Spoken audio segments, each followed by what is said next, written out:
موضوع پر لب کشائی کرنے کا موقع ملا ہے وہ 16 دسمبر 2014 سن ہے پشاور. مجھے اس موضوع پر بولنے کے لیے چند ساتوں کا وقت دیا گیا ہے، مگر حقیقت ہے کہ چند ساتھ ہے تو کیا کئی گھنٹے، کئی دن، کئی سال اس موضوع کا احاطہ کرنے کے لیے کافی نہیں ہے.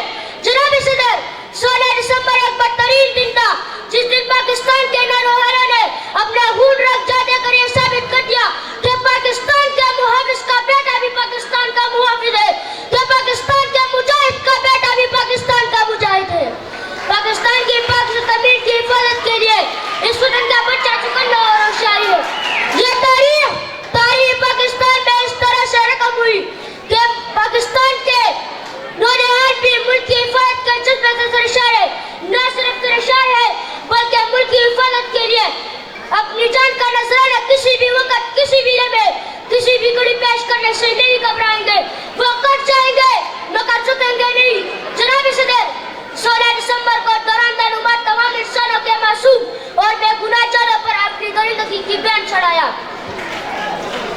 اس دن شیطان کی شیطانیت نے معصوم کے گلے کے لیے بے گناہ خون پر رقص کیا اور پوری دنیا کو اپنی ناکام ارادوں سے آگاہ کیا کہ دہشت گردی محض اس دنیا میں شر و فساد پھیلانا ہے اور اس مذموم مقاصد کی تکمیل کے لیے اس کے راستے میں جو بھی آئے گا وہ ارادے کے اسے اپنی شیطانی ارادوں کے پیر چڑھا دیں گے.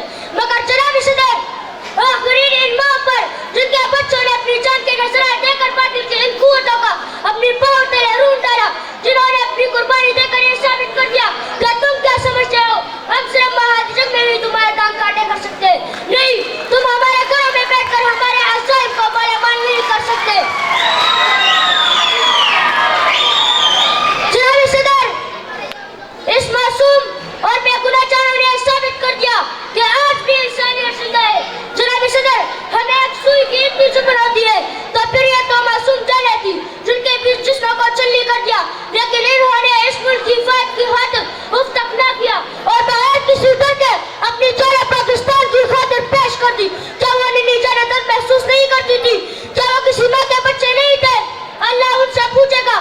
اللہ کی عدالت میں نہ جھوٹے وکیل ہوتے ہیں اور نہ جھوٹی گواہی دی جاتی ہے، انہیں اپنے کیے کی سزا ضرور ملے گی. جناب صدر، اپنے تقریر کے آخر میں خراج تحسین پیش کرنا چاہتا ہوں ان والدین کو جنہوں نے اس قدر بہادر بچوں کو جنم دیا جو محاذ جنگ میں قوم کے دشمنوں کو مدد چکانے میں مصروف ہے. ہمیں اس پاک سرزمین کی حفاظت کے لیے ہر محاذ پر ڈٹ جانا چاہیے. میرے مکتب عزیز ساتھیوں، اور ہمیں اس پاک سرزمین کی حفاظت کے لیے اپنا تن من اور تن کچھ بھی قربان کرنے سے گریز نہیں کرنا چاہیے. والسلام.